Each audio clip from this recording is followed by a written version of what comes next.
sacerdote se apresura a clavar en la puerta de su iglesia un comunicado del cual cito el siguiente extracto. Por amor a la verdad y en el afán de sacarla a la luz, se discutirán en Wittenberg las siguientes proposiciones bajo la presidencia del reverendo Martín Lutero, maestro en artes y en Sagrada Escritura, y profesor ordinario de esta última disciplina en esa localidad. Por tal razón, ruega que los que no puedan estar presentes y debatir oralmente con nosotros, lo hagan, aunque ausentes, por escrito, en el nombre de nuestro Señor Jesucristo. Amén. Numeral 27. Mera doctrina humana predican aquellos que aseveran que tan pronto suena la moneda que se echa en la caja, el alma sale volando del purgatorio. 32. Serán eternamente condenados juntos con sus maestros aquellos que crean estar seguros de su salvación mediante una carta de indulgencias. Numeral 33. Hemos de cuidarnos mucho de aquellos que afirman que las indulgencias del Papa son el inestimable don divino por el cual el hombre es reconciliado con Dios. Numeral 36. Cualquier cristiano verdaderamente arrepentido tiene derecho a la remisión plenaria de pena y culpa, aún sin carta de indulgencias. 37. Cualquier cristiano verdadero, sea que esté vivo o muerto, tiene participación en todos los bienes de Cristo y de la Iglesia. Esta participación le ha sido concedida por Dios, aún sin carta de indulgencias. Numeral 50. Debido a la enseñanza, debe enseñarse a los cristianos que si el Papa conociera las exacciones de los que predican las indulgencias, preferiría que la Basílica de San Pedro se redujese a cenizas antes que construirla con la piel, la carne y los huesos de sus ovejas. Numeral 92. Que se vayan pues todos aquellos profetas que dicen al pueblo de Cristo, paz, paz, y no hay paz. Que prosperen todos aquellos profetas que dicen al pueblo, cruz, cruz. Es menester, numeral 94, es menester exhortar a los cristianos que se esfuercen por seguir a Cristo, su cabeza, a través de penas, muertes e infierno. Numeral 95. Y a confiar en que entrarán al cielo a través de muchas tribulaciones, antes que por la ilusoria seguridad de paz. Wittenberg, 31 de octubre de 1517. Este acto, hermanos y amigos, encausa toda una corriente que desde siempre ha estado vigente en la Iglesia cristiana, y es esta la corriente reformada. Esta corriente resume en el siglo XVI el verdadero cimiento doctrinal del cristianismo en los solas de la Reforma. Son 5, y cito: el primero, sola escritura, solo por medio de la escritura. Segundo, sola fide, solo por la fe. Tercero, sola gratia, solo por la gracia. 4, solo Christus, o solo Cristo. Solo Cristo o solo a través de Cristo. 5, soli Deo gloria, la gloria solo para Dios. Por eso, hermanos y amigos, hoy, 1 de noviembre del 2011, igual que entonces, afirmamos el nombre de Dios, Iglesia reformada, siempre reformada. Buenas tardes, hermanos, bienvenidos todos a esta conferencia que tenemos para la gloria del Señor. Vamos a comenzar haciendo una oración en esta tarde para encomendar esta reunión en las manos de nuestro Señor Jesucristo. Y le voy a pedir a nuestro pastor Juan, pastor de la iglesia presbiteriana allí en Alcorcón, en Madrid, que él nos ponga en la mano del Señor. Señor y Padre nuestro, te alabamos y bendecimos tu santo nombre por esta ocasión tan especial por la cual estamos reunidos aquí. Y gracias, Señor, porque lo que tenemos enfocado aquí en nuestra mente y en nuestros corazones es tu propia gloria. Eso es el propósito, Señor, de esta reunión en esta tarde. Y queremos alabarte reconociendo que tú eres el Dios soberano de la historia. Y damos las gracias, Señor, por este gran acontecimiento que ahora estamos celebrando y recordando, como en aquellos tiempos tan lejanos. Tú viniste aquí en medio de tu pueblo para ayudar a tu pueblo, para restaurar a tu pueblo la verdadera fe, la fe revelada en la Sagrada Escritura. Te damos muchas gracias, Señor, por aquellos personajes que tú usaste en aquel momento para la extensión de tu santo evangelio. Y te damos las gracias, Señor, porque tú eres el mismo ayer, hoy y por los siglos. Y eso es el ánimo que nosotros, tu pueblo, tenemos en esta tarde, congregándonos aquí, porque venimos al mismo Dios, venimos con el mismo propósito de exaltar y glorificar a tu santo nombre, de buscar tu bendición sobre tu iglesia, para que tu iglesia en este siglo XXI sea también sal y luz en este mundo. Te rogamos muy especialmente por tu iglesia aquí en España. Que tú vengas, Señor, pues a avivar a tu pueblo, a tu iglesia, para que muchas almas se conviertan al Señor Jesucristo. Señor, quédate aquí con nosotros en esta tarde. Danos la unción de tu Santo Espíritu, porque reconocemos que en nosotros mismos no somos nada, ni nada podemos hacer. Pero gracias te damos por la capacidad que tenemos por el Santo Espíritu. Te rogamos, Señor, que tú bendigas cada detalle de esta reunión, y por tu siervo que nos va a traer la conferencia, que tú le des una unción, una doble porción de tu Santo Espíritu. Y haz, Señor, que sea para la edificación espiritual de nuestras personas. Quédate ahora pues con nosotros. Te lo suplicamos todo en el nombre de Cristo, tu Hijo, nuestro Salvador. Amén. Muy bien, buenas tardes a todos. Estamos a apenas 6 años del quinto centenario del acontecimiento del cual ya se ha hablado aquí. El hermano Carlos se ha referido el acontecimiento que dio inicio a la Reforma Protestante, es decir, la publicación de las 95 tesis de Lutero. Y es de suponer que para celebrar de modo conveniente dicha efemérides, a medida que nos vayamos acercando a la fecha, pues podremos asistir a unos espectaculares fuegos artificiales ecuménicos entre representantes de las iglesias romanista y protestante, que podrían llegar a hacer algún tipo de acercamiento o reconocimiento mutuo sin precedentes.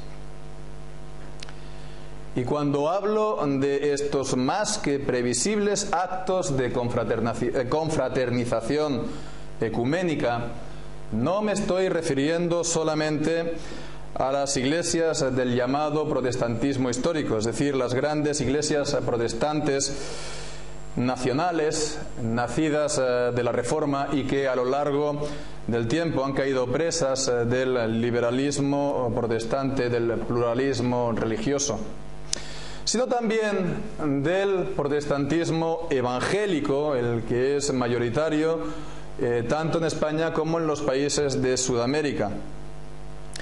Protestantismo evangélico que, de la mano de la Alianza Evangélica Mundial, se ha metido de lleno en el diálogo ecuménico con la Iglesia papal. Fruto de este diálogo han visto a la luz 2 documentos oficiales que sitúan áreas vitales de la vida de la Iglesia, como el testimonio y la proclamación del Evangelio, en perfecta sintonía con Roma. A saber, el primer documento, llamado Iglesia, Evangelización y los vínculos de la coinonía, que se escribió o se publicó en el año 2002, y el segundo, mucho más reciente, a principios de este mismo verano del 2011, llamado Testimonio Cristiano en un mundo de pluralismo religioso. Sí, hemos de tener claro que el mundo evangélico hoy es pluralista de cara al interior, véase su división en denominaciones, y ecumenista de cara al exterior. Con lo cual, la primera pregunta que a mí me surge de ello, y creo que no solamente a mí, sino también pues a todo aquel que piense honestamente sobre el asunto, es cómo podemos seguir pidiendo a los demás que lleguen a tener la misma fe que nosotros cuando hemos justificado precisamente que los demás no la tengan. Está claro que desde este punto de vista la evangelización y la misión se convierten al final del camino en superfluas e innecesarias. Pero hay muchas otras preguntas que se pueden seguir haciendo en este sentido. Hay una pregunta que llevo haciendo desde hace años en conferencias y artículos, y es la siguiente: ¿por qué nosotros, creyentes del siglo XXI, somos protestantes evangélicos y no cualquier otra cosa? La respuesta que fácilmente se puede dar es que porque en el siglo XVI hubo la Reforma Protestante y que nosotros, de una manera u otra, más clara o más difusamente, somos todavía herederos de ese movimiento que en su día transformó la Iglesia.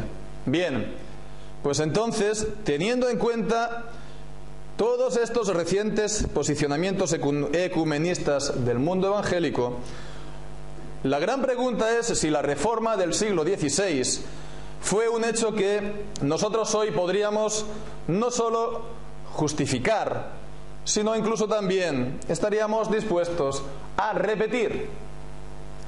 ¿Justificamos hoy la Reforma Protestante? Se puede decir que sí. Sin ir más lejos, bueno, hoy es normal, ¿no? Se celebra en la mayoría de las iglesias el Día de la Reforma, en nuestro país, en otros muchos. Pero en líneas generales esto no se hace tanto desde el punto de vista del mensaje de la salvación, de la doctrina de la Iglesia, de la adoración a Dios, como desde un punto de vista subjetivista del individuo.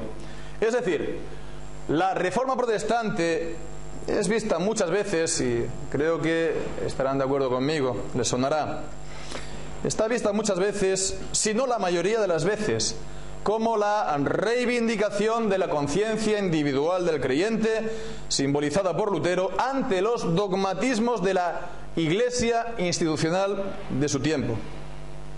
Tal vez también en el sentido de la libertad de conciencia y de religión.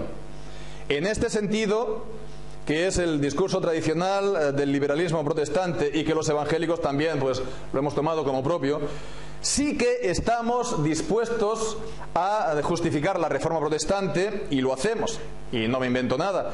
Todo esto se puede comprobar aquí en las interpretaciones de la Reforma que se hacen aquí y allá en los medios de comunicación evangélicos actuales. En cuanto a si estaríamos dispuestos a repetir la Reforma hoy, la respuesta es evidentemente no. En la medida que damos por bueno no solo nuestra división de denominaciones, que ya es, sino también incluso el protestantismo liberal del Consejo Mundial de las Iglesias, así como también a la Iglesia de Obediencia Romana, posicionándonos con ellos en documentos oficiales. Sin embargo, quiero llamar la atención al hecho que en todas estas respuestas lo que prevalece es nuestro discurso actual de hoy acerca de la Reforma. Es decir, tenemos nuestro propio discurso, pues que es actual, reciente, sí, acerca de lo que representó la Reforma, que es un discurso que nos va bien, que nos conviene, queda bien también de cara al exterior, pero es un discurso que se construye, no se hace citando y apoyándose en lo que los actores de la Reforma de hace casi 5 siglos dijeron e hicieron. Aquí hay una cuestión fundamental a tratar, que es que en vez de tomar nuestras propias ideas actuales como criterio de verdad, o en vez de hacer nuestras proyecciones mentales hacia el pasado, tenemos que intentar recuperar el sentido original de la Reforma a partir de lo que sus actores, los reformadores, dijeron e hicieron y enseñaron. Se tiene que volver, en definitiva, a las fuentes originales de la Reforma. Y esta es una de las mayores urgencias del día de hoy. Y este es el propósito de esta misma conferencia, al menos en la medida de sus posibilidades limitadas y humildes, a saber, presentar las razones por las que los reformadores en su día acometieron la tremenda tarea de llevar a cabo la reforma de la Iglesia. Y para ello me centraré principalmente en el reformador Juan Calvino, por ser un reformador de segunda generación, digamos, que poseía, por lo tanto, una cierta perspectiva temporal con respecto al movimiento de reforma iniciado por Lutero. De manera particular me centraré en un tratado que él escribió directamente al emperador Carlos V, o aquí en España Carlos I, de título La necesidad de reformar la Iglesia. A la salida tenemos, no sé si se han fijado, una mesa de libros y ahí se encontrarán pues muchos ejemplares de esta obra de Calvino, que ha sido pues recientemente publicada en español en América en el año 2009, y aquí en España pues está siendo distribuida por la editorial Peregrino. Bien, pues Calvino escribió este tratado con motivo de la Dieta de Espira del año 1544, prácticamente a inicios del Concilio de Trento, que se extenderá sobre entre los años 1545 y 1563. En esta dieta, Carlos V buscaba el apoyo de los territorios alemanes en contra de su guerra contra Francia, incluido por lo tanto también los territorios protestantes. La ocasión política se presentaba propicia entonces para que en estos territorios protestantes estos territorios protestantes pudieran recibir de parte del emperador algunas concesiones de tipo político. Emperador que, como sabemos, él había permanecido fiel al papado, a Roma. En este tratado, pues, Calvino hace una defensa en toda regla del movimiento de la Reforma. Pero no solo eso, al final del tratado incluso hará un llamamiento al emperador mismo para que él también abrace la Reforma, la proteja, la adelante en todos sus territorios. Nos imaginamos lo que suponía hacer este llamamiento al hombre más poderoso de aquel tiempo, al emperador Carlos V. Pero antes de entrar a considerar sumariamente el contenido del tratado, debemos dejar a un lado, de manera axiomática para nuestra conferencia, la comprensión subjetivista habitual que se tiene acerca de la Reforma, es decir, la de Lutero como encarnación de la conciencia individual del creyente frente al dogmatismo férreo de la Iglesia institucional. A veces también se le presenta también con tintes existencialistas, ¿no? Presentando, pues, digamos, la aventura personal que esto supuso para Lutero. Bien, pues debemos dejar de lado estas interpretaciones subjetivistas porque, dicho de entrada y sencillamente, es falso.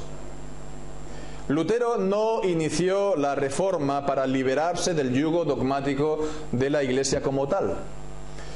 Por supuesto que Lutero se enfrentó a una cierta tradición dentro de la Iglesia católica desarrollada, una tradición que se desarrolló en el último tramo, el último periodo de la Edad Media, es decir, la teología escolástica. También es cierto que Lutero hablaba mucho en primera persona, era un hombre también de mucho carisma personal.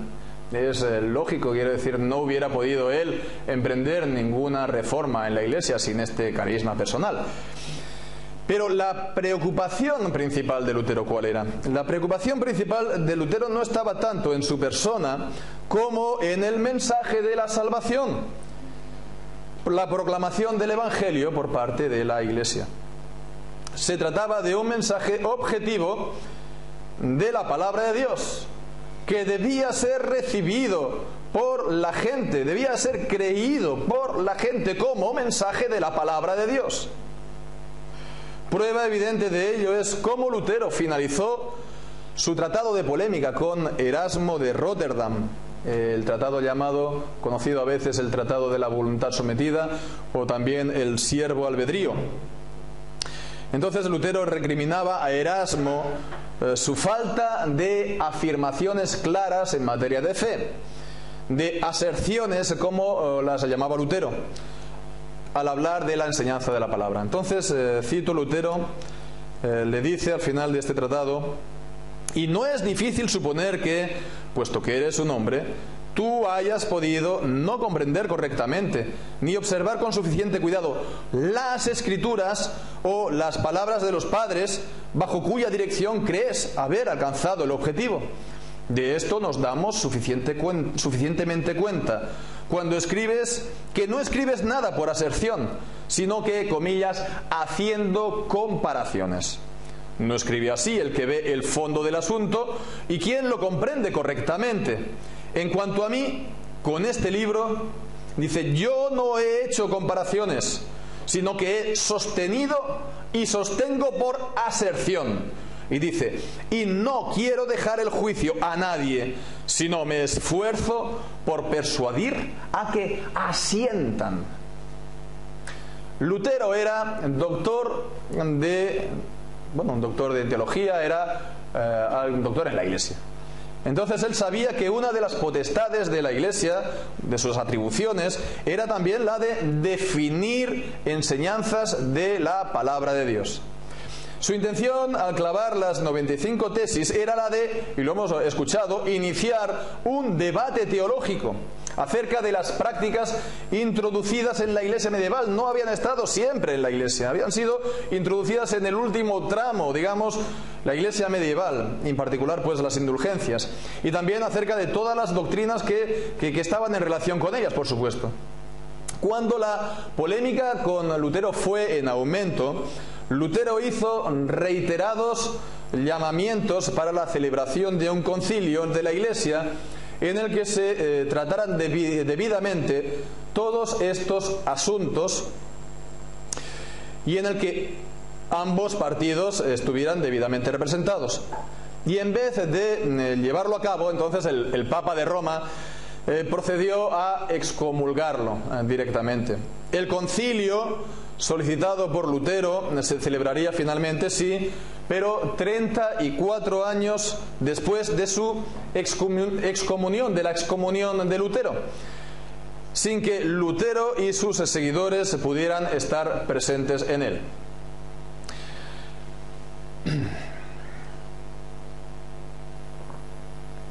La preocupación de Lutero para iniciar la reforma, por tanto, no fue la de emprender, por ejemplo, una aventura personal que diera sentido a su vida, lo cual no significa que por causa de la reforma su vida no cobró un sentido completamente nuevo e inesperado para él, sino que no fue esta la motivación para ello, para emprenderla.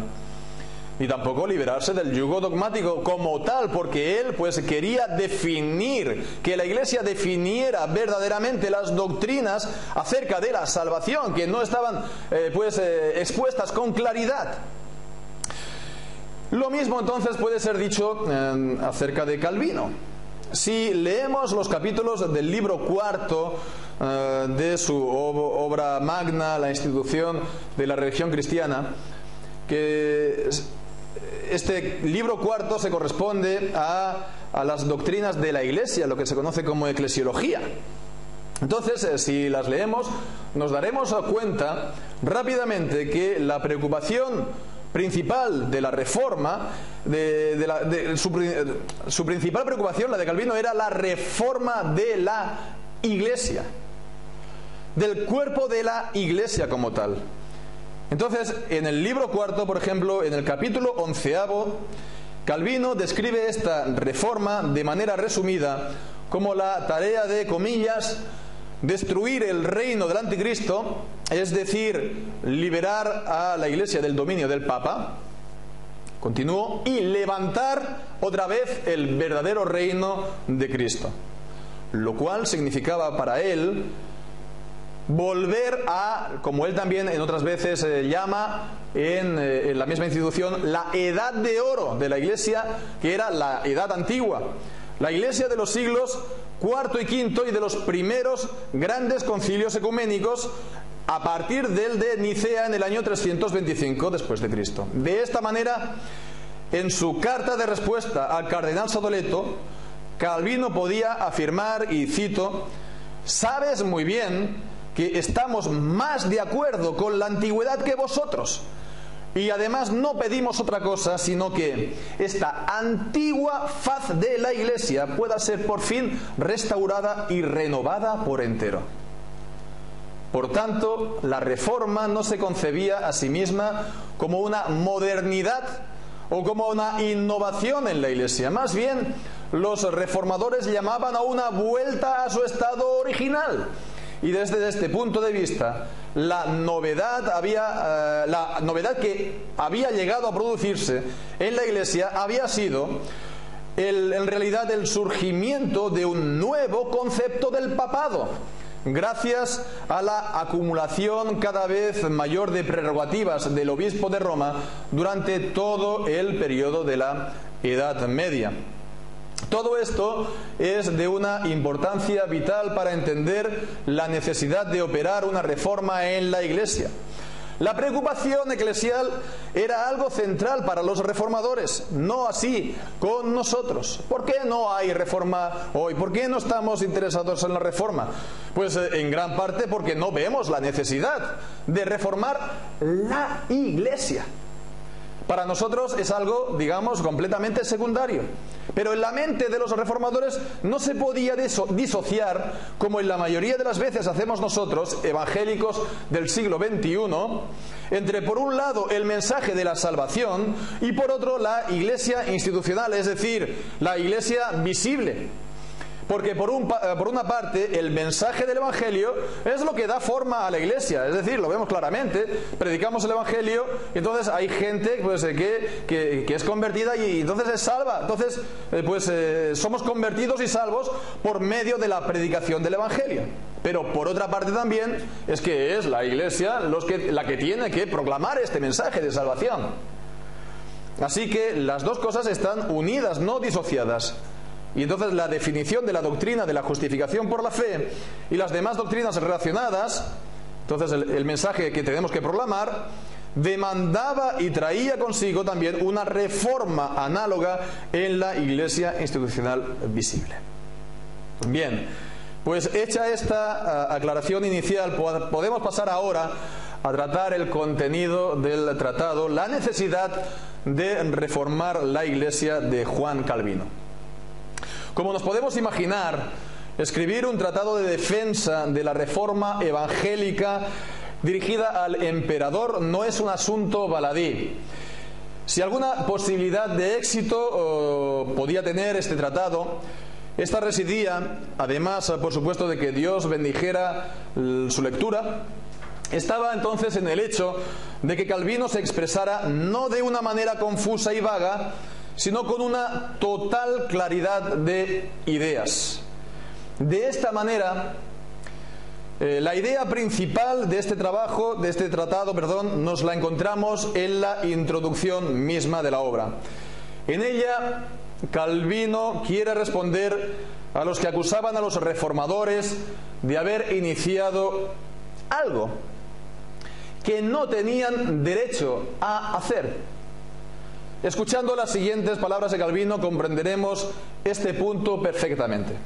Cito literalmente: primero, entonces, la pregunta no es si la Iglesia trabaja con enfermedades graves y numerosas. Esto es admitido aún por cualquier juez moderado.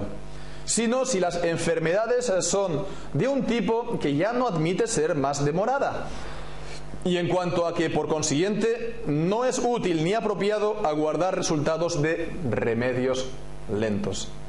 Se nos acusa de innovaciones precipitadas e impías por habernos aventurado a proponer por lo menos algún cambio en el estado anterior de la Iglesia. Oigo que hay personas que en este caso no vacilan en condenarnos. Su opinión es que ciertamente teníamos razón en desear cambios, pero no razón en procurarlos. Hasta aquí las palabras de Calvino. Podemos parafrasearlas nosotros diciendo que Calvino está presentando el gran dilema: cambios lentos o reforma ya. Todo el mundo, dice Calvino, estaría de acuerdo en afirmar que la Iglesia estaba mal y que tenía que cambiar, pero dirían: hay que buscar la transición, la evolución, no ser radical, buscar más bien la moderación. Esta es todavía hoy la gran queja contra la reforma protestante desde el punto de vista romanista. Ellos dicen: reforma sí, y ya se tuvo reforma ordenada en el Concilio de Trento. Pero nunca puede haber una reforma, dicen ellos, que atente contra la constitución de la Iglesia o su esencia misma. ¿Y qué es, según ellos, la constitución y el ser de la Iglesia? ¿Qué es lo que hace que la Iglesia sea tal? Pues, en última instancia, el gobierno jerárquico, en cuya cúspide está el Papa de Roma.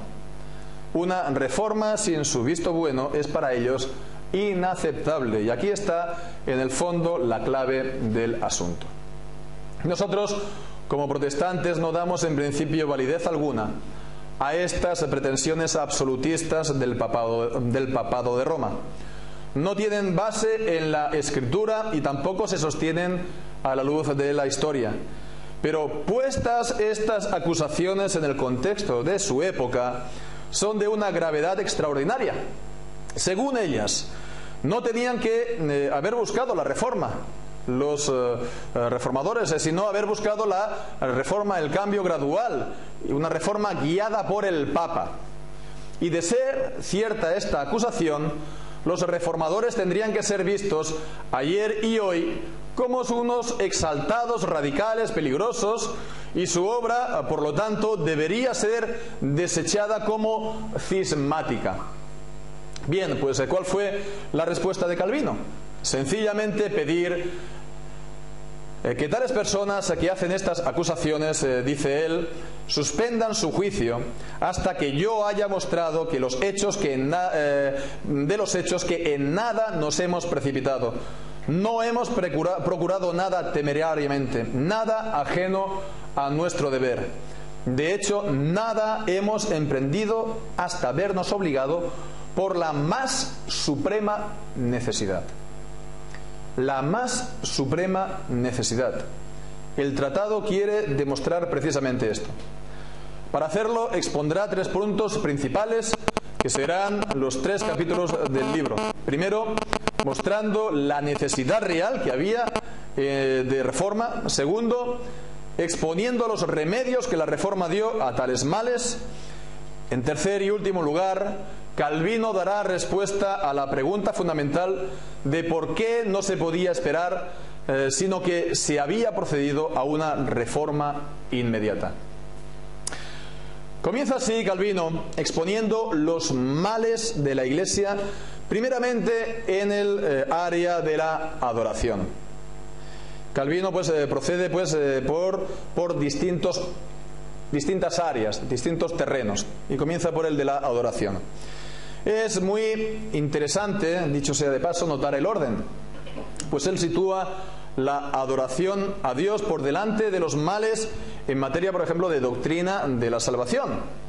Vemos que para Calvino y la Reforma en general, la verdadera adoración a Dios era un asunto de la mayor importancia, puesto que se trata de dar al Señor el honor y la honra debido a su nombre. Por lo tanto, el mayor mal era la idolatría. En este sentido, Calvino comienza exponiendo la regla por la cual se distingue la adoración verdadera a Dios de la adoración falsa. Esta regla consiste en no adoptar, dice él, ningún artificio o invención que nos parezca apropiada, sino atender a los mandatos de aquel que solo tiene derecho en prescribir. La verdadera adoración, por tanto, es la que Dios establece en las Sagradas Escrituras. Esto significa que los creyentes no tenemos la libertad para adorar a Dios según nuestras propias ideas, ni siquiera para introducir aquellas cosas que incluso Dios no prohíba en su palabra. Significa, por lo tanto, que debemos adorar a Dios según lo que Él nos ordena en las Escrituras. La palabra de Dios debe serlo, nuestra regla de adoración. Por supuesto, esto excluye todas las innovaciones que los hombres han añadido a la adoración, y Calvino enumera un buen número de ellas: la oración a los santos y a la Virgen María, el uso de las imágenes, la introducción de un sinfín de ceremonias tomadas parcialmente del paganismo, o convertir la doctrina del arrepentimiento en toda una serie de ejercicios externos del cuerpo. Pero Calvino continúa hablando después de las doctrinas de la salvación y cómo ellas habían llegado a ser también extremadamente adulteradas. Aborda así la disminución del pecado original, al exaltar el libre albedrío del hombre, el supuesto libre albedrío del hombre. O también habla de la gran disputa de la justificación, acerca de no si los cristianos tenemos que hacer buenas obras, los cristianos verdaderos cristianos que hemos creído, que hemos confiado en el Señor Jesucristo. No, esto está fuera de toda duda y toda disputa. Nadie niega que los cristianos tenemos que hacer buenas obras, ¿no? Obras de amor a Dios y amor al prójimo. Eso está fuera de duda, digo. Sino que si estas obras pues cuentan en algo para que seamos justificados, o si bien lo somos exclusivamente por la obra de Cristo a nuestro favor. Esto es el verdadero debate, la verdadera disputa, ¿no? Discusión en cuanto a la justificación por la fe.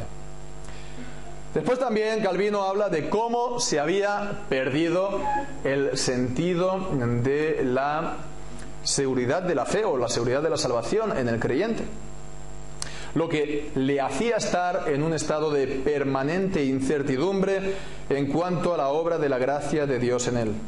Todas estas cosas no son cuestiones menores. Los errores en estas áreas son también de tal magnitud que, según Calvino, eran una herida mortal para la Iglesia, y que por ellos la Iglesia había sido traída al borde de la destrucción. Calvino también hace una mención especial acerca de los sacramentos. De entrada rechaza que los sacramentos en la Iglesia fueran 7, puesto que, a excepción del bautismo y la Santa Cena, el resto han sido introducidas no por autoridad divina, sino por autoridad humana. Además, también rechaza la concepción de su eficacia, que sujeta tanto la gracia de Dios a ellos, que hace que Cristo estuviese presente en ellos. La concepción es conocida como ex opere operato. Calvino desarrolla especialmente la Santa Cena. De manera bien significativa, afirma que se había convertido en una escena, comillas, melodramática, en las que el sacerdote se excomulga del pueblo, como pues separándose del resto de la asamblea, negando la copa al pueblo, hablando en una lengua que la gente no conocía, es decir, el latín. Y no solo eso, sino que también pues se le había dado a la cena del Señor el valor de sacrificio por los pecados, no solo de los muertos, no solamente de los vivos, sino también de los muertos, y también el haber inventado pues la superstición de guardar el pan en un tabernáculo para después ser adorado. Por último, Calvino pasa en revista los defectos del gobierno eclesiástico. Afirma resueltamente que el oficio pastoral mismo, tal como Cristo lo instituyó, por mucho tiempo desapareció. Lo que constituye el ministerio pastoral es la enseñanza y la predicación de la palabra de Dios. Pues difícilmente, dice Calvino, uno entre 100 obispos subía al púlpito para enseñar, habiendo degenerado pues los obispos en príncipes seculares. Su vida estaba llena de lujos, entretenimientos, bailes, cazas. Eran dados a la avaricia, a la rapiña y a los desenfrenos sexuales, lo cual se extendía a toda la orden ministerial gracias a la desgraciada imposición del celibato forzoso del clero. Los ministros, en vez de haber sido elegidos de acuerdo a las normas de la Escritura y de los concilios antiguos, habían sido comprados por dinero. Al leer esto, o al escuchar esto, alguien podría decir hoy, bueno, Calvino a lo mejor está exagerando. A lo mejor no serían así todo el mundo, a lo mejor no sería esto tal y como él dice. Bueno, pues si todo esto no fuera así, si no fuera cierto y no fuera evidente para todos, esto sería una muy pobre defensa, la de Calvino, ante el emperador, ¿verdad? Pero hay una cosa más que Calvino dice acerca del gobierno eclesiástico que nos resultará familiar, nos sorprenderá. Tal vez si pensamos que se trata de la iglesia de aquella época, pero ya digo, nos resultará a nosotros evangélicos actuales como bastante extrañamente actual. Cito, comillas: sin embargo, ahora los que quieren ser tenidos por gobernantes de la iglesia se arrogan a sí mismos una libertad para hablar cualquier cosa que les agrade, e insisten que tan pronto como ellos han hablado deben ser obedecidos sin ninguna consideración. Se afirmará que esto es una calumnia y que el único derecho que ellos asumen es ratificar por su propia autoridad lo que el Espíritu Santo ha revelado. Es decir, los gobernantes se arrogaban el ser, también comillas, oráculos del Espíritu Santo en afirmaciones fuera del terreno de la revelación de la Escritura. De esta manera, concluye Calvino, comillas, no habrá límites a su autoridad. La Reforma protestante, por tanto, se presentaba como el remedio a tales males. Y Calvino encabeza su listado de reformas hablando de la confesión de fe que los protestantes esgrimían. Imaginémonos por un momento la situación en la que Calvino intentaba no solamente abogar por la reforma ante el emperador, sino que incluso él también, el emperador, la abrazara y la adelantara también su causa. Bueno, pues entonces el emperador perfectamente habría podido decir, bueno, ¿de qué reforma habláis? ¿Y vosotros quiénes sois? Vemos, por tanto, la importancia para la reforma de la confesión de fe, así como el mantenimiento del principio del ministerio pastoral en la Iglesia. Ambas cosas son las que identifican y sitúan la reforma ante todos. La confesión de fe es la expresión pública de la doctrina predicada en la Iglesia. Igualmente ocurre con el ministerio pastoral. La reforma fue llevada a cabo por pastores de la Iglesia, pastores de iglesias. Por tanto, todo esto no era algo oculto o reservado. Todos lo podían examinar debidamente. Los males eran los que hemos citado, y en los territorios protestantes habían sido remediados de una manera clara y evidente. Todos lo podían ver, todos lo podían comprobar. ¿No es mucho mejor, y esto lo pregunto yo, no Calvino, este tipo de reforma que el tipo de negociaciones entre bastidores tendentes al cambio progresivo, al acuerdo y al compromiso, no solo entre distintas facciones o partidos, sino más aún entre la verdad y el error, entre la autoridad de Dios y la usurpación de su autoridad por los hombres, entre la virtud cristiana y el pecado y la perversión? En definitiva, el Tratado de Calvino hace un tratamiento exhaustivo de todas estas razones o motivos de reforma, de las cuales ahora en esta conferencia solamente podemos hacer brevemente mención. En todo caso, lo visto hasta ahora basta para confirmar lo que hemos dicho al inicio, es decir, que la Reforma no se hizo para una hipotética emancipación del creyente individual frente a la férrea y dogmática Iglesia. La Reforma se hizo precisamente para reformar la Iglesia. Parece una banalidad recordarlo, pero no lo es. Lo otro, el discurso contemporáneo, es precisamente el discurso de la no reforma. ¿Por qué los reformadores, pues, tomaron para sí la responsabilidad de emprender la reforma? Sin ella, su vida habría sido sin duda más tranquila. Podrían haber vivido más años, seguramente con más salud. Habrían optado a lugares de más prestigio de su tiempo. Y de esta manera, de haber pasado a la historia, lo habrían hecho como hombres más simpáticos y tolerantes. ¿Qué es lo que les movió a un tal combate que marcaría definitivamente sus vidas? Pues vuelvo otra vez a citar a Calvino. Simplemente el celo por la gloria de Dios y la salvación de los hombres. Sin este celo por el Señor, dice Calvino, se es peor que los paganos, porque ellos tienen celo por sus divinidades falsas. Pero peor aún, sigue diciendo Calvino, los perros ladrarán si ven a su amo ser atacado, y hemos de callar nosotros si vemos el sagrado nombre de Dios deshonrado. Es indudable que Calvino tenía este celo por el Señor y lo expresaba de manera memorable.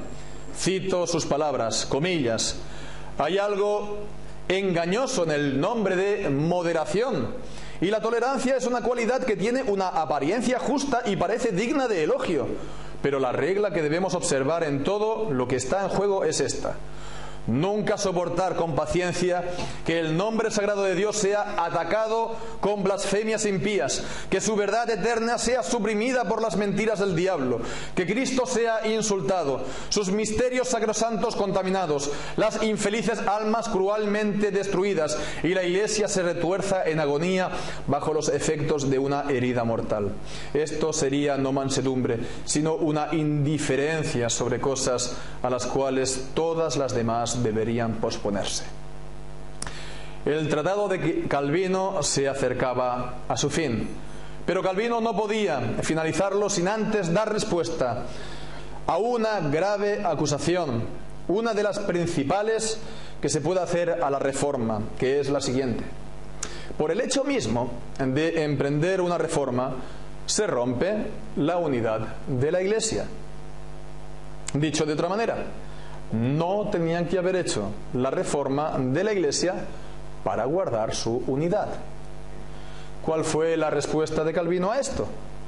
Calvino afirmaba, en primer lugar, que la verdad de Dios estaba del lado de la reforma, como estaba dispuesto a demostrar personalmente, decía en el tratado, y que de hecho demostró en sus muchos escritos.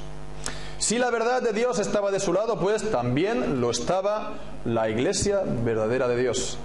Y para mostrar este punto presentaba el ejemplo de Jeremías en el Antiguo Testamento. ¿Dónde estaba entonces la Iglesia? ¿De parte del profeta de Dios o de los sacerdotes oficiales que se le opusieron? En segundo lugar, Calvino habla de que la Iglesia tiene unas señales por las cuales debe ser reconocida como tal. Es de esa Iglesia, la Iglesia verdadera, de la que nadie tiene el derecho de separarse. En palabras de la Confesión de Fe belga, del año 1562, en su artículo 28 dice: todos aquellos que se separan de ella o que no se unen a ella obran contra lo establecido por Dios. Con todo, todavía hay una última objeción que se pueda presentar, a saber que la reforma de la Iglesia debe ser obra de toda la Iglesia, no de personas o ministerios particulares. Dicho de otra manera, se tiene que esperar a que la Iglesia se reúna para ello y mantenga un concilio presidido por el Papa. Esperar a Trento, digamos. De esta manera, la reforma será una reforma de toda la Iglesia, no de una parte de ella. Aparentemente, esto es una objeción de peso. ¿Pero qué responde Calvino a ello? Pues de entrada hay que decir que ni Calvino, ni los reformadores, ni las iglesias reformadas nunca hemos tenido ningún problema con los concilios de la Iglesia como tal. todo lo contrario. El gobierno eclesiástico instaurado por Calvino en Ginebra y las iglesias reformadas no fue otro que el recuperar el gobierno sinodal de la Iglesia antigua. Hay una pequeña cuestión semántica. No utilizamos estos términos, gobierno sinodal, en nuestros ámbitos protestantes o evangélicos, pero es la misma realidad. La Iglesia reformada y presbiteriana es una iglesia sinodal. La Iglesia reformada, de hecho, continúa hablando de sínodos. La Iglesia presbiteriana preferimos utilizar el nombre de asambleas. Es la misma realidad. Si hemos de buscar algunos precedentes históricos, lo podríamos perfectamente verlo en la Iglesia antigua, en particular, por ejemplo, la Iglesia visigótica española, de los siglos anteriores a la invasión musulmana. Fue una iglesia sinodal, curiosamente también con unos muy graves controversias y disputas con Roma. La Reforma verdaderamente enseña este modelo y aspira a que toda la Iglesia en general sea regida por el mismo. Este punto es el de la mayor importancia. Precisamente la Reforma se hizo en base al sistema sinodal de la Iglesia antigua. Me explico. En la Iglesia antigua había sínodos provinciales regulares, unas 2 veces al año, y luego sínodos ecuménicos de toda la Iglesia, que eran mucho más esporádicos cuando había una necesidad apremiante de ello. La cuestión es que los sínodos provinciales no eran subordinados o incompletos. Entre sus competencias estaba precisamente el tratar herejías y reformar abusos en la Iglesia o en las iglesias dentro de su jurisdicción. No reformaría, por lo tanto, la iglesia, digamos, de Cartago a la iglesia de, de Turquía, ¿no? Pero en su propia jurisdicción, en su propio territorio, sí. Y entonces, hicieron esto repetidamente durante siglos. Entonces, la misma lógica se impone aquí. Iglesias particulares, por medio de sus ministros oficiales, oyen la voz de la reforma, de los reformadores, y deciden, en sínodo, ponerla en práctica. Por ejemplo, ayer el sínodo de Berna del año 1532, más de 230 pastores que se reunieron en sínodo en el año 1532, vemos, antes de la conversión de Calvino. Y entonces ya estaban diciendo, cómo ha de ser, la vida de los pastores, cuál ha de ser su ministerio, cuál ha de ser su predicación, su enseñanza. En el año 1532, el sínodo de Berna. Bien, entonces vemos aquí, se reúnen en sínodo, y en sínodo deciden también ponerla en práctica bajo una confesión de fe que las reagrupe a todas ellas. Y si el resto de las iglesias no se suma a la reforma, debe detenerse la reforma por ello. Y el honor de Dios, y la verdad de la palabra de Dios, y la verdadera faz de la Iglesia del Señor, y la salvación de las almas. La única verdad en todo esto es que cada uno tiene que cumplir con su deber delante del Señor. Y aquel que ha visto claramente la verdad no puede callarse ni dejarla sepultada. Por supuesto que lo ideal es que toda la Iglesia se reforme. Y esta era la súplica incesante de los reformados. En todo caso, ellos eran guiados por las palabras de Dios a sus profetas. Calvino, se sentía muy identificado con los profetas, en particular con el profeta Jeremías. Entonces estaban guiados por los profetas. Leemos en Ezequiel, por ejemplo, capítulo 2, versículos 7 y 8. Les salvarás, mis palabras. Escuchen o dejen de escuchar, porque son muy rebeldes. Mas tú, hijo de hombre, oye lo que yo te hablo. No seas rebelde como la casa rebelde. O también en Jeremías, capítulo 15, versículo 19. Vuélvanse ellos a ti, y tú no te vuelvas a ellos. Como decíamos al principio, el propósito de esta conferencia era presentar las razones por las cuales los reformadores acometieron la empresa de reformar la Iglesia, y hacerlo no volcando sobre ellos nuestros propios pensamientos y las ideas de nuestra mentalidad actual, sino dejando que ellos mismos nos hablen por medio de sus escritos, y fundamentalmente Calvino en su tratado dirigido al emperador Carlos V. Esperamos que hayamos podido cumplir debidamente con este propósito. En realidad, si hemos estado atentos a lo largo de toda esta conferencia, en la actualidad no estamos en una situación muy distinta de la que vivieron los reformadores hace 500 años. Los actores son los mismos, solo que los evangélicos hace mucho tiempo que en verdad no siguen o no seguimos la reforma. El combate es el mismo. La autoridad de los hombres o la autoridad de Dios hablando en su palabra. El consenso y las componendas o la verdad de Dios. Ciertamente, como en los días de Calvino, la voz imperante dice que no se tiene que ser radical, sino que siempre se tiene que buscar la moderación, o en términos dialécticos, la síntesis entre contrarios. Pero la verdad nunca es radical. La verdad es simplemente verdad. Tiene su luz propia y no tiene necesidad de estar atenuada al ser situada en una escala de grises. El honor de Dios sigue siendo el asunto más importante de esta vida, y está siendo pisoteado en este mundo moderno sobre el cual Él, a pesar de todo, es misericordioso, ¿sí?, en su gracia común, pero sobre el cual Él también gobierna enviando sus juicios. Todo esto nos debería hacer conmover. El espectáculo de ver a la Iglesia del Señor Jesucristo presa de la confusión y el error nos debería hacer consumir. El Señor Jesucristo ganó a su Iglesia al precio de su inmaculada sangre, de incalculable e infinito valor. Él merece, por tanto, reinar sobre una Iglesia visible conforme a las ordenanzas que Él ha establecido y que proclame la verdad que Él ha revelado. Esta y no otra es la necesidad de la reforma de la Iglesia ayer y hoy. Gracias. Amén.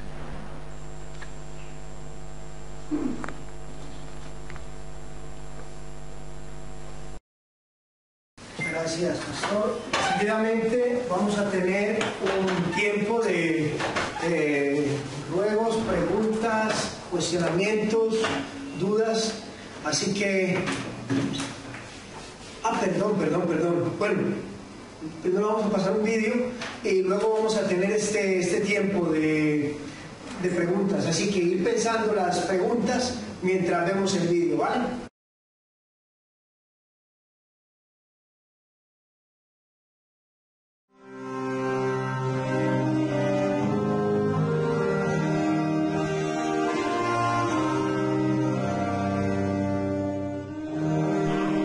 En el siglo XVI, para la consolidación y avance del movimiento de reforma de la Iglesia, iniciado por Lutero, nacieron en Suiza las primeras escuelas de formación de pastores, las cuales recibieron el nombre de Academia.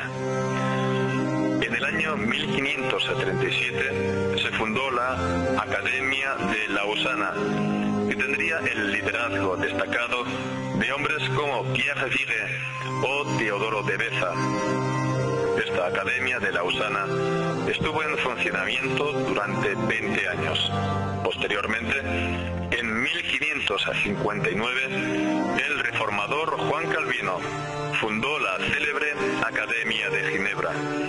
Esta academia tendría un papel fundamental para la plantación de más de 2.000 congregaciones en Francia en tan solo 7 años, entre 1555 y 1562. El avance de la Reforma en Francia aparecía entonces imparable y solo se pudo neutralizar por el recurso por parte de la monarquía francesa a la persecución y violencia.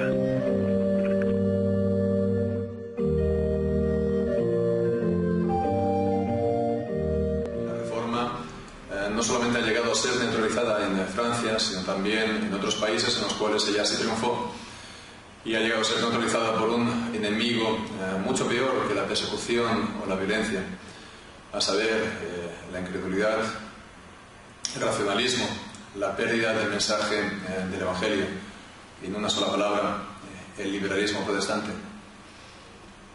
En España, mientras tanto, nos hemos quedado en la historia huérfanos de un verdadero movimiento de reforma. No fue posible tenerlo en el siglo XVI por causa de la Inquisición y otros motivos, y actualmente tenemos protestantismo evangélico, sí, pero apenas interesado en la reforma. La Academia de Teología Reformada nace de la visión de recuperar el espíritu original de estos primeros centros de enseñanza reformados. Es por esta razón por la cual la Academia recibe este nombre, el nombre de Academia. El llamamiento de la Academia de Teología Reformada es crear un seminario que pueda servir también para la consolidación y avance de la reforma en nuestros países de habla hispana. Dicho de otra manera, la Academia de Teología Reformada quiere formar a siervos que puedan liderar una nueva reforma en nuestros días. La vocación de la Academia de Teología Reformada es principalmente entonces la formación de pastores para la plantación de nuevas iglesias de la Reforma. También ella quiere ofrecer sus servicios a los hermanos evangélicos de otros ámbitos, pero que también estén interesados en conocer más en profundidad la fe reformada. La Academia de Teología Reformada quiere estar resueltamente arraigada, tanto doctrinal como espiritualmente, en la Reforma protestante de los siglos XVI y XVII. Y estos serán los distintivos de la enseñanza impartida en la Academia de Teología Reformada. En primer lugar, una enseñanza teológica reformada y confesional, basada íntegramente en la confesión y los catecismos mayor y menor de Westminster del año 1647. La Academia pretende recuperar la enseñanza reformada clásica en áreas como, por ejemplo, la teología sistemática o la ética.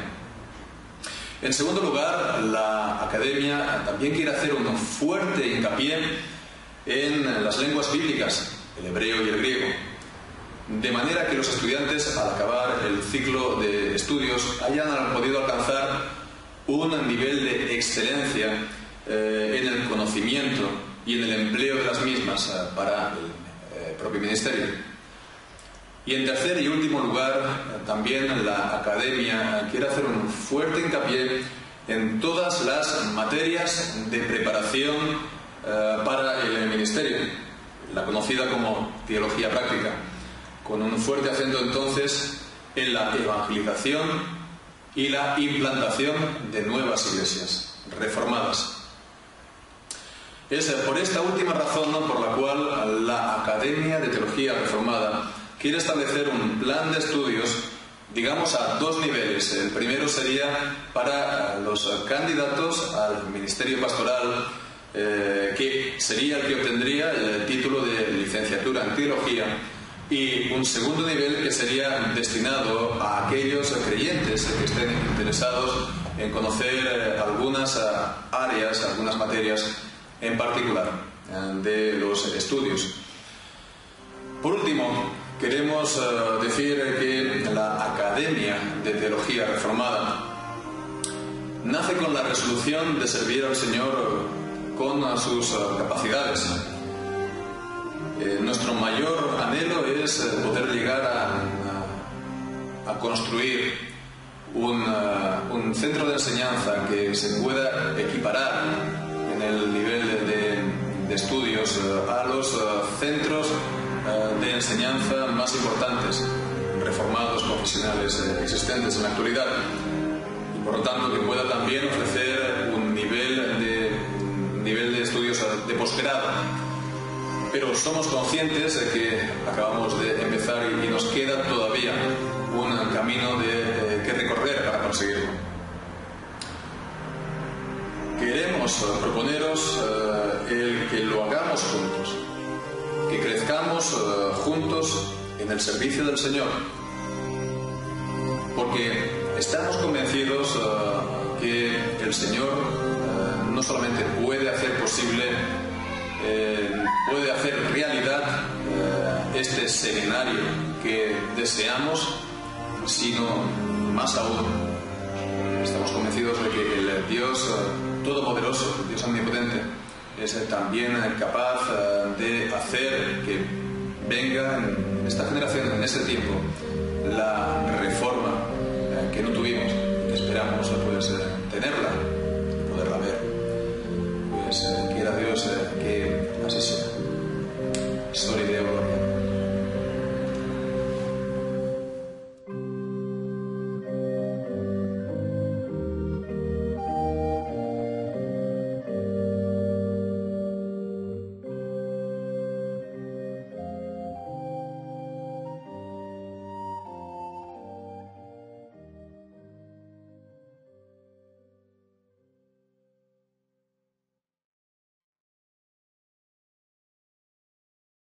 Pues ahora sí, la palabra la tienen todos ustedes. ¿Preguntas? ¿Inquietudes? Yo quiero hacer una pregunta, quizás tiene un poco más que ver con lo último, no tanto con lo opuesto. Veo que un poco la misión o visión también es un poco el reformar la iglesia, ¿no? Y un poco yo, bueno, quería un poco preguntarle esto, quizás todavía no formulé la pregunta en mi cabeza, simplemente me estoy anticipando, pero porque veo que está formulado un poco todo sobre la base del conocimiento de la ciencia, obviamente basada en la palabra de Dios, y quizás en la exposición o en la preocupación también expuesta no vi el carácter quizás que tenía Cristo cuando veía a las multitudes dispersas y decía no tiene pastor. Entonces la pregunta más bien es preguntar en la visión como carácter pastoral que tiene, si está bien la academia o no. Voy a resumir con 1 Corintios 14, que dice procurar los dones espirituales, pero primeramente seguir el amor, ¿no? Esto es al revés. Y luego dice, antes dice en el capítulo 13, si yo tuviese mucho conocimiento, inclusive tuviese ciencia y profecía, pero no tengo amor, soy un metal que hace ruido nada más. Si hay una necesidad y la idea es adquirir más conocimiento, bueno, entonces la pregunta o crear una posición, ¿cómo es la parte de la misión que se propone hacer? ¿Se entendió un poco? No lo he formulado bien. Sí. Hombre, es difícil por un lado que los centros de enseñanza evangélicos o seminarios, ¿no? Encontrar el equilibrio entre la formación, digamos, intelectual en la palabra, que evidentemente es un una gran cantidad, digamos, de información que se tiene que hacer, ¿no? Entonces, y es algo que se tiene que hacer. Entonces, es difícil a veces sí encontrar el equilibrio entre esto y tener la dimensión, digamos, espiritual. Es difícil, pero se tiene que intentar atender a ello, por supuesto. Entonces, por eso también era la idea de este énfasis he puesto en la teología práctica, ¿no? La teología práctica que, bueno, pues también se tiene que... Tenemos, sí, claro, por supuesto, digamos, las áreas, lo que pensamos aquí, digamos, las materias, ¿no? Pero todo esto también se tiene que rellenar también de un contenido. En todo caso, el espíritu de la academia, digamos, no es simplemente una formación intelectual y ya está, sino también pues bueno, no descuidar también la fe, ¿no? Y ya para empezar a nivel doctrinal, ¿no? Y también pues que esto pues sea por ejemplo, una de las cosas, ¿no? La distinción entre estudiantes, digamos, para el ministerio y, digamos, otros. Entonces, digamos, ya hay un sentido espiritual, ¿no? De alguien que se siente llamado por el Señor para ejercer el ministerio en la iglesia. Muchas veces en los seminarios no se hace, digamos, esta distinción, con lo cual pues es simplemente admitir a todos los que pues nos dan la solicitud. Entonces, sí, por supuesto que se tiene que buscar este equilibrio. También es cierto que la academia como tal, pues bueno, tampoco pretende sustituir a la iglesia. Es decir, cada estudiante pues, tiene su iglesia local. Entonces también es bueno tener en cuenta pues esto, ¿no? Que no va digamos, a sustituir la iglesia, que el creyente tiene que estar enrolado en una iglesia o ser miembro de una iglesia, estar activo en una iglesia y estar vivo espiritualmente en ella, ¿no? Y bien, pues tener un servicio en ella, etcétera, etcétera. En fin, es cierto que hay peligros y de un lado y de otro, ¿no? Pero bueno, esperamos que el Señor nos dé la gracia y nos ayude a ponerlo en práctica, ¿sí? ¿Cómo es su nombre, hermano? Perdón. David, yo creo, pues ya esto sería como un aporte personal, ¿no? Con respecto a lo que está diciendo Jorge, y es el hecho de que, igual que, yo sé, un cerrajero, un carpintero, ¿no? Tiene que tener sus herramientas.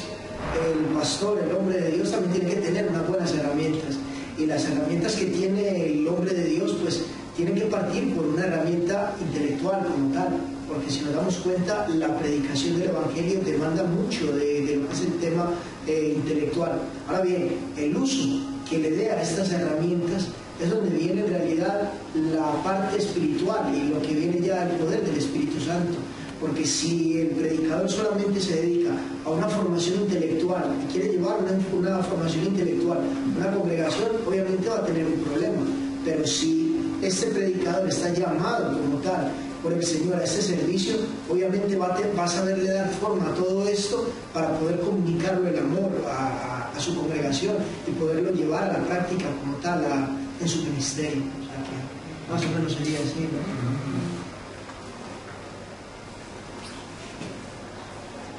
Yo tengo una pregunta con respecto a lo que estábamos hablando, porque lo de la conferencia. Yo creo que sería bueno en la actualidad aclarar muy bien el tema de lo que es la idea de iglesia. Creo que hoy por hoy pensamos en iglesias.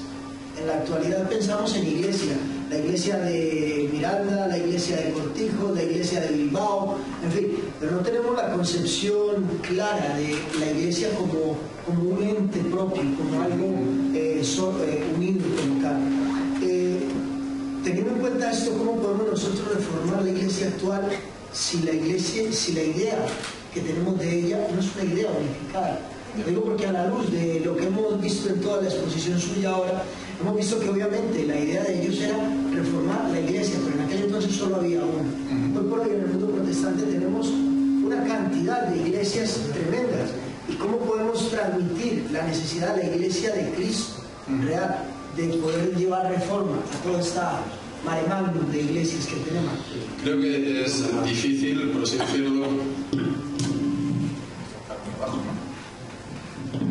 es difícil, no creo que sea la idea de que esta reforma tenga que ser, por así decirlo, impuesta desde arriba, desde los ámbitos superiores, ¿no? Esto tiene que ser algo que nazca del pueblo mismo, de las iglesias mismas, de los pastores mismos, ya existentes, ¿no? Hay una pluralidad, pues bueno, pues bien, hay una pluralidad, perfecto. Y bueno, pues exactamente igual, es decir, que hemos visto, los pastores que reciban el mensaje de la reforma, pues que la quieran llevar a cabo, pues que está el papel central básico de la confesión de fe y tirar para adelante y lo que el Señor pues añada. De otra manera, ¿cómo se va a hacer? ¿No? A los cuales el Señor pues llame y el Señor toque el corazón. Esperamos que pudiera hacer pues todo el cuerpo. ¿Claro? Sí. Plantearía entonces hoy por hoy la reforma, en la iglesia actual plantearía entonces una ruptura radical con el ecumenismo actual, con el ecumenismo que nos lleva a aceptar una cantidad de... Es que el ecumenismo y la reforma son, por así decirlo, antagónicos, ¿no? Es decir, con un espíritu ecuménico no se emprende ninguna reforma. Es decir, la reforma era precisamente decir, esta es la verdad de la palabra de Dios.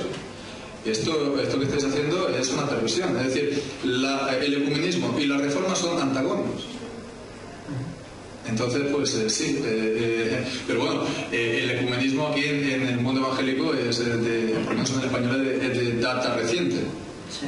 Es decir, ya llevo ya unos cuantos añitos en el evangelio, no muchos, pero quiero decir, la palabra ecuménico, el ecumenismo en la iglesia evangélica es algo que se está entrando de manera pues por la puerta de atrás y bueno, nos damos cuenta, nos despertamos y nos damos cuenta, güey, pues que sí, verdad, somos todos ecuménicos, somos todos hermanos y todo maravilloso.